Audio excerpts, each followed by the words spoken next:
ደጋግሞ እየተናገረ ነው እንግዲያውስ ፕሮፌት ጆሲ ምንድነው ያየው ካላችሁ የማመልከው የሰማይ አምላክ እግዚአብሔር ምስክሬ ነው እነዚህ በኢትዮጵያ ውስጥ አንጋፋ የሚባሉ የኦርቶዶክስና የእስልምና ሃይማኖቶች ሲፈርሱ አይቻለሁ አንድ ሲሰነጣጠቁ ተመልክቻለሁ ወይንም ደግሞ ሲከፋፈሉ አይቻለሁ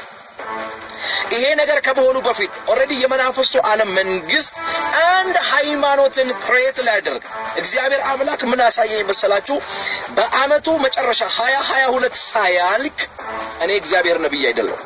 ይሄ ካልሆነ ደግሜ ወደናንተ አልመጣም ደግሜ ፕሮፌሲ አልነገርም በህግ እንድጠየቅ አድርጉኝ በሚዲያ ላይ በሶሻል ሚዲያ ላይ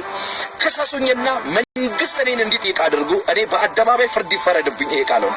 በዚህ አመት መጨረሻ ኦሬዲ ሃይማኖትን ከፋፍለው ሰነጣጥቀው ከቻሉ አጥፍተው 100% አያችሁ እነሱ ለሚፈልጉት እያንዳንዱ የግብረ ሰዶም የሌዝቢያንስ ክትባቱን በሉ እያንዳንዱ ለሚፈልጉት እያንዳንዱ ነገር አሁን እንቅፋት የሆነባቸው ማነቆ የሆነባቸው እንዳይሰሩ እንዳይወጡ